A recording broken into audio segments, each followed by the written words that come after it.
Okay, this is a reaction video. This is from Lawrence Lost in the Pond.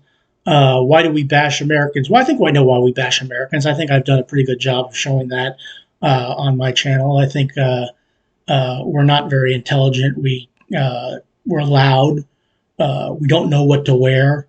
All those things. There's probably a whole slew of other things. Probably don't know when to shut up. Just the same thing. But let's find out what he has to say. Please click like, share, and subscribe for Lawrence. Please click like and share and subscribe for me as well. But why do we bash Americans? Just running, pretending. I'm sitting down while running. It's not a valid form of exercise. Oh, hello. Guess what I've been doing this week? I've been reading Twitter. It's a big mistake. Nobody should ever do that. Yeah, I agree. Stay away from Twitter. Twitter sucks. But while I was reading Twitter, came across this tweet. Take a look at that. An American friend and her husband had reservations at New Club Brighton. I'm guessing that's in England. An American diner in Brighton. Yeah, okay, it is. They were greeted with a sign that said, "Love American hops, but hate Americans." So they walked out. I would have too. We'll definitely take it off my list of diners to visit. An American diner, but they hate American? That's so rude. I'll tell you, if I ever make it to England, if I ever make it to Brighton, I'm not going to go there. Go to hell.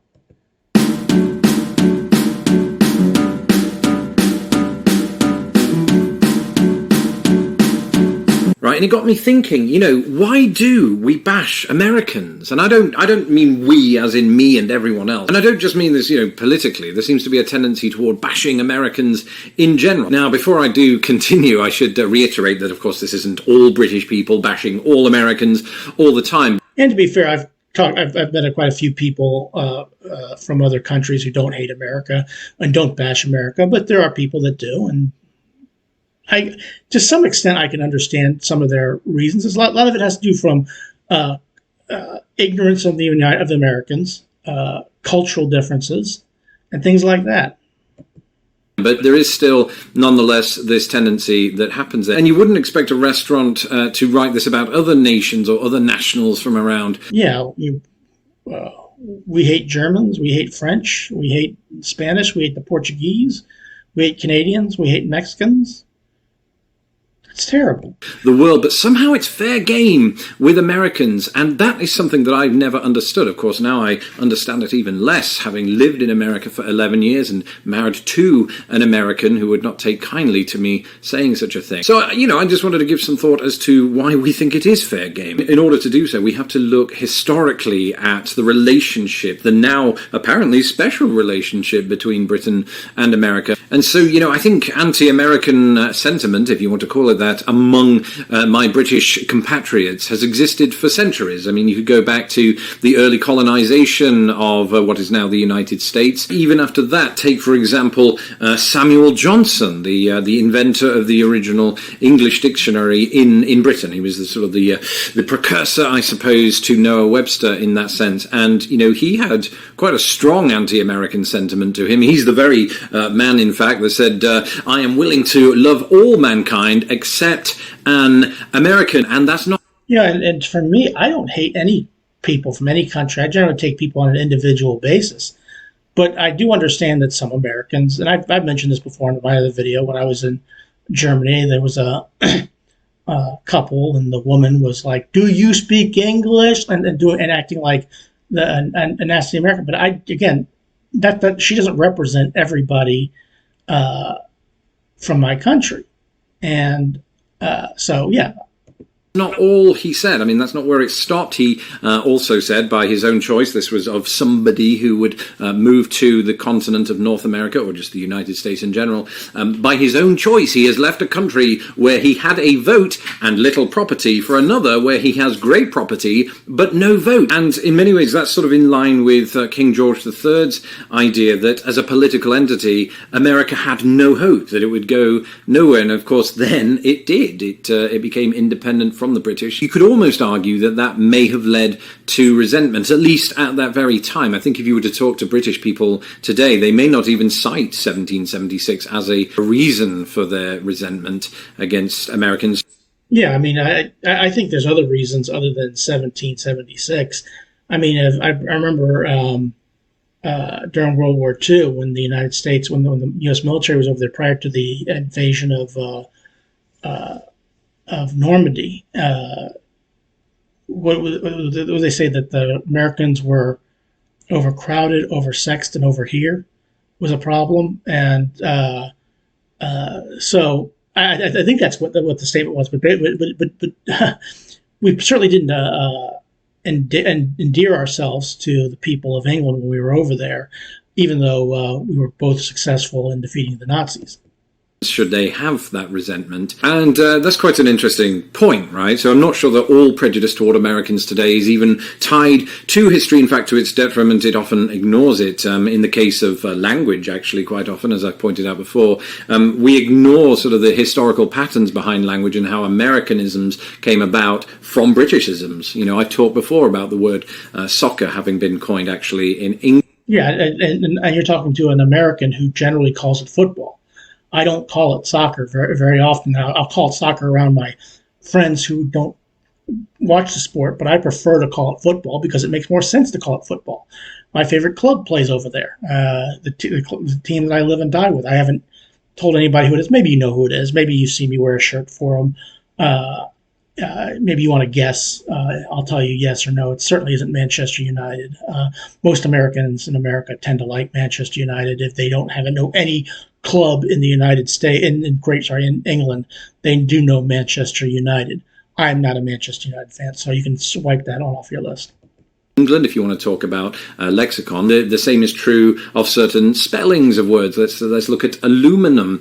We say and write aluminium back in the UK, and you say aluminum here. Well, aluminum was previously in use in the UK and was debated back and forth between members of the science circle there as to which one we should go with. And then similarly, when we're talking about pronunciation, a lot of Americans have a tendency to drop the H on herb, whereas the British tend to keep it, but that was not always the case. We started out by dropping the H on her because of the French tendency to do so. In fact, speaking of Manchester United, I remember it was always when he was the manager there. He's now manager of the Dutch national team. Was Louis van Gaal, and I was always told it was Louis van Gaal, but I heard a lot of English people say Louis van Gaal, even though I was told the G was silent. I don't think it bothered him when he grew up, but I do remember, some things are silent and some things are not. And one person calls it one way, one person calls it the other, but I don't know that's a reason to hate anybody. Just as we do with the words honour and our and things of that ilk. But we stopped doing that just because it was becoming quite a class issue. If you were doing that in the UK, you were seen as unintelligent at one point. That memo never got spread over here in the United States, so they dropped it. And we ignore that fact when we criticise Americans from a linguistic point of view. And that's not where it ends. You could talk about sort of American stereotypes that have emerged. Americans are loud. We've talked about this before, but of course that is.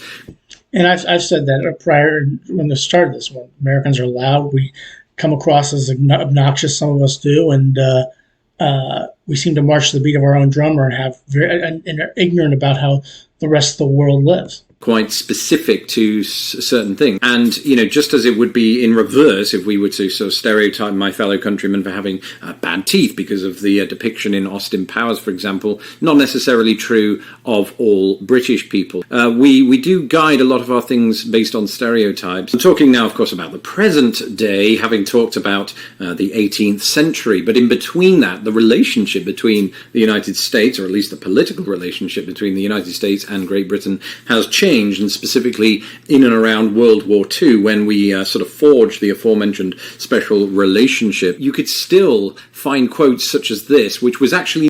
Americans will always do the right thing after exhausting all the alternatives. Winston Churchill. Well, I was told that December 7th, 1941, after the Japanese had bombed Pearl Harbor, Winston Churchill, the war had been going on for 2 years at that point in time, or a little bit over 2 years, and he actually slept like a baby that night. And the reason why, because he knew the Americans would be entering the war. Not by Winston Churchill. It's often said that Winston Churchill said it. He did not. There's no evidence for it. But the quote came out of somewhere. Somebody invented. Okay, because I've never seen that quote before, but I do know what Winston Churchill looks like. And so I think it's kind of a never-ending thing. But the big question is, why? Why do we bash Americans? We don't do this to people from other predominantly English-speaking countries like Australia or Canada. So we have to look at a couple of things. Firstly, America is a big dog in the world. It's the biggest dog, perhaps. Yeah, I mean, I can understand that. Perhaps in the world, has been since World War. Yeah, I was already to say, you're not, nothing against Australia, which is a place I'd love to visit. And I've been to Canada before. Very, very friendly people, and I do love the Canadians very much. And but yeah, I can certainly understand that where the United States may get this reputation. Too, we're very familiar with that idea. So in the present day, if we're ignoring history, as some are wont to do, are we simply looking at how America is a big dog and applying envy to that? Let's not forget, Britain also thinks of itself as sort of the greatest country in the world. It just uses different terminology. It's very proud of what it's achieved, and rightfully so. I mean, we gave a lot to the world of music. We've given a lot to the world of tech.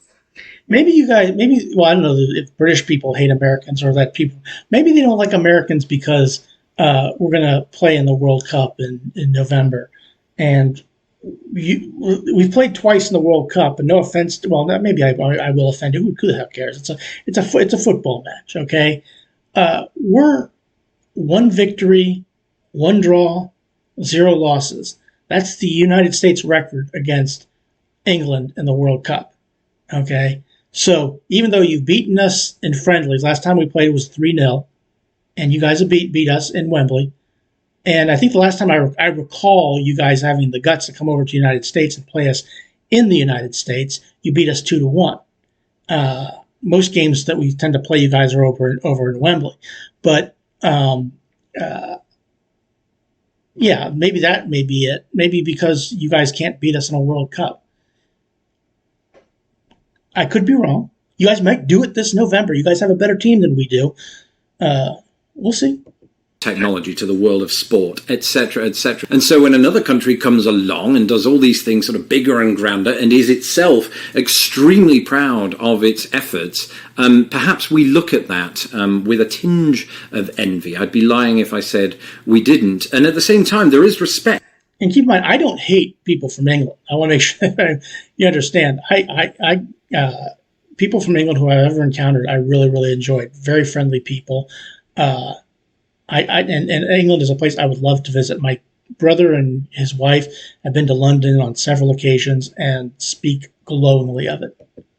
I think there is respect back in England for the United States. It's a weird sort of back and forth, a Jekyll and Hyde personality that we have toward America. But some other things, through television and through media, we are granted, or rather given, an idea of what Americans are like. So we'll more than occasionally see news stories like this one. So when we see news reports, Florida man calls 911 over missing beer so many times he gets her. Okay, yeah. Reports like this, which I should say are very isolated but nonetheless very eye-catching and loud news reports, we have this tendency to assume, I think, through the frequency of it, that all Americans are like this, when in fact, through my own experience, I found it to be not the case at all. And by the way, I think this video was done in 2019, so this was done before the World Cup draw in 2022, so he's not going to know anything about that at this point in time. I think most Americans I interact with, while just like everyone else in the world may have their own neuroses that are unique to themselves and things of that nature, mostly aren't committing very bizarre crimes in Florida. I think that, partly when we want to talk about British attitudes toward America, you have to remember that Britain just likes to moan. I mean, we do. We're a nation of moaners. I'm not a nation, but I am a moaner by nature because of, I think, my upbringing. But I tend to reserve that for things like the weather or the food that I'm about to eat tonight. It's not usually about a group of people from a nation, because let's remember that America is such a diverse nation that how could you really pigeonhole everybody into the same? And that is true. We are a diverse country. They call us the melting pot. People in the Northeast, the New England area don't react the same as the people in the Western states. And the South and North, there's definitely a difference there. And we have some disagreements. and some major disagreements, to be honest, to be fair. And they seem to revolve around college football, or college throw ball is what I call it. But that is what it is. Category, it can't be done. To that extent, it is impossible, I think, to bash Americans. You could bash a particular American for something terrible that he or she did, but to do it to a whole nation of people is very short-sighted, in my view. But don't feel too bad about that, America, because we don't just reserve it for you. We do something very similar to the French, and for similar reasons as well, both linguistically based and also imperially based, historically speaking. So, when I see a tweet like that I showed here at the beginning of the video, I almost wish I could encapsulate all of these thoughts into one video and reply to that tweet with said video. And now I can. I win. And so that... Yep, there you go. There you go. Thank you. We appreciate you standing up for us. That is why we /they/the British don't slash the British. It's not the Revolutionary War. That's why the British bash Americans. Thanks for watching. Well, yeah, I understand that there's a feeling of the same for the French as well. I do remember a movie with John Goodman called King Ralph, where he somehow has become the king of the country for whatever reason. And Peter O'Toole is, they say, I've got some good news and bad news. We found an heir, and I think it was something along the lines. He goes, he's an American. He goes, quickly, what are the good parts? So look, we can take a joke.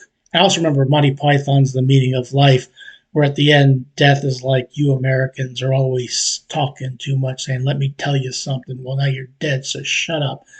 And then he also goes to the British, and I'll paraphrase, I think he says, you British have no spine. None of you have any balls. But I think that's what he said. I forget, you are so effing pompous. None of you have got any balls. But that's what Death said. That's Death's opinion. That's not America's opinion. That's what's done by Monty Python. So take that for what it's worth. I have nothing against England. Okay, I'm going to be rooting against you the day when we play you in the World Cup. I think if you guys win, great, fantastic.